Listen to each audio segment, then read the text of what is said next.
Polk City, I'm going to finally visit Fantasy of Flight, the collection of aircraft of Kermit Weeks, in a goofy way, like a childhood idol of mine. This is a big deal for me. It should be cool. And I'm here too. Here we go. Turn left. There we go.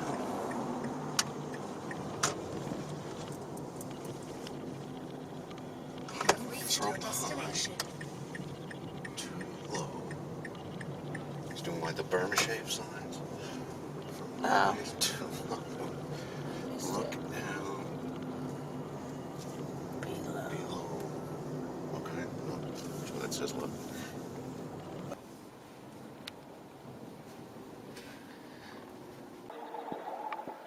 What do you see? Oh, this is a crazy room to be standing in.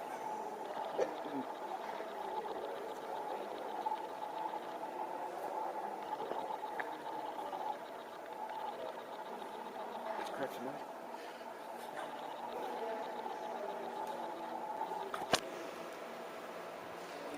This is crazy.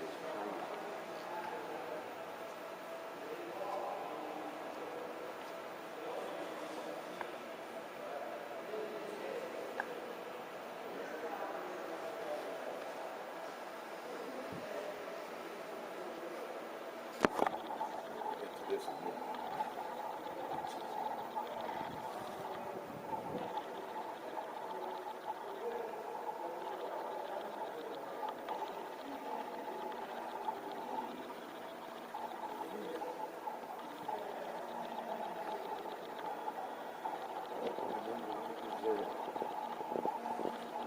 F3?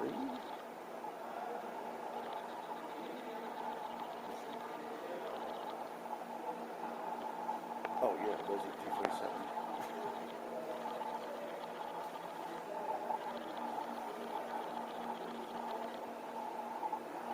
Oh, that's beautiful.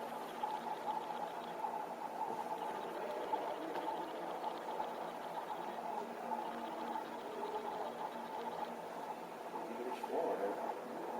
That's about happened. Wood panel. And it was interesting because early in World War II, it was thought, and all based on prejudice, that African Americans are not smart enough to fly airplanes. Well, Eleanor Roosevelt, the wife of the president, said, "Come on, that can't be true. So let's at least try." So they formed this. They had this school down in Alabama called the Tuskegee Institute. And any African Americans who applied and qualified would go to school there if they could graduate their cadet training, and then they can enter training as a pilot. And they had to go through the same training routine that anybody had to go through. And if they graduated, and it was a rigorous program, not easy at all, a lot of them wanted to become fighter pilots. And if you graduated, you may end up flying a B-51 Mustang. And if you look underneath the canopy there, right underneath those German insignias, it says pilot L.A. Archer. That was Lee Archer. Lee Archer was the only ace of the Tuskegee pilots. Okay, an ace is a pilot who shot down how many airplanes? 5. You guys all know that. Well, when Lee put the paperwork in to get credit for that 5th kill, they wouldn't give it to him. He was an African American. We don't want to make him a hero. That's true. That's a true story. They did not want to give him credit for that 5th kill. I heard Kermit tell this story before. And so about 60 years later, when the Tuskegee pilots were finally being recognized for their contributions during World War II, the government contacted Lee and said, "We'd like to give you that 5th kill to make you an ace." What do you suppose his reaction was? He said, stuff it. You wouldn't give it to me back then, I don't want it now. You blame the guy? What's the significance of this plane to you, Martin? The GB is just an insanely big engine on a tiny, tiny airplane. Like, you can see a person can barely even fit in it, and it's just like in it. They used to race them back in like the 30s. Jimmy Doolittle, most famously, like set a bunch of records in it. It's just a crazy plane. I forgot to show that it also has a baby plane. What is that baby plane even for? They have a lot of them here. Do you know what the deal is with them? Do people just No, I display them in their garage? I guess, yeah. But it almost looks like it's kawaii, but like, no, the plane's actually like that.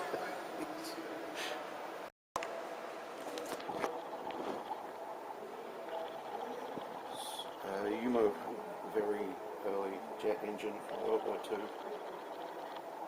Fred and I restored one in Australia. We didn't do all these cutaway sections though. We undid the compressor casing and did it like a clamshell just to open it up so people could see it. You're extremely familiar with this. I am very familiar with this. It's interesting looking at how they mounted it. It's different how Fred laid it out. And they've got the tail cone on there. Ours didn't have that. Ours just ended right here at the turbine. Do you know where the one that you and Fred worked on came from? I mean, Germany, like a bunch of stuff like this, like higher technology stuff at the end of the war was like scavenged, and just, I guess each allied country got like a few examples to study or whatever. And you say it had birds' nests and stuff in it, so you... Yeah, I mean, at Moorabbin Airport, it had been outdoors, just sort of sitting there for ages, and then Fred and I were encouraged to try and preserve it and check out its condition.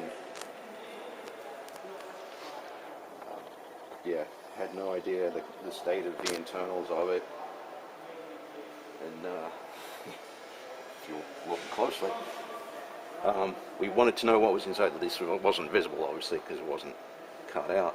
So we undid the bolts, and there's a split in here. We had to pry that open, and somehow, I'm not even sure how we lifted the casing off to see the compressor in there. And we were very stunned to see, like, it was all this gold color. You see, like, it's aluminum, but it's been treated for anti-corrosion. It comes out this gold color. Ours was much shinier than that. It's been perfectly preserved. So yeah, we just sort of cracked it open and peeked inside, and it was like, I see beautiful things. Yeah, it was like Tutankhamun's tomb. It was quite a moment. Pushing the button.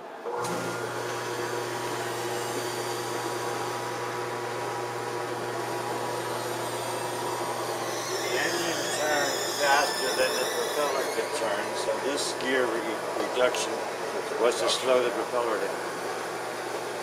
Wow. Because if you run a propeller at a certain speed, the tips go supersonic, and that's not good. All kinds of problems. Yeah.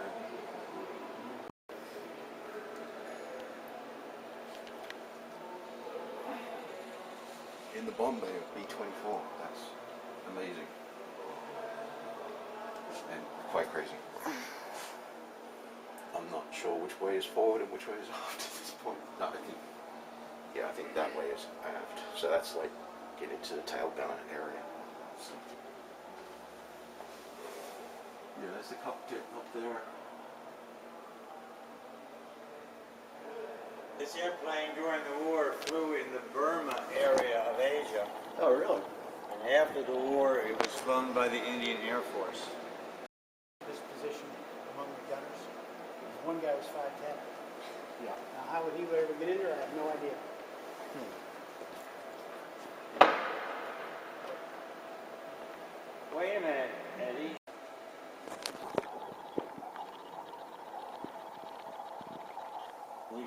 bought this airplane brand new for $10,000 in 1929. Probably not too many had $10,000 lying around. Yeah, there you go. In 1929 anyway. But yeah. Beautiful. What do you think of the suspension system?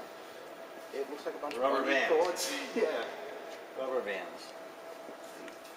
Bungee cords. It's very tight though. Yeah.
So what did you think of Fantasy of Flight?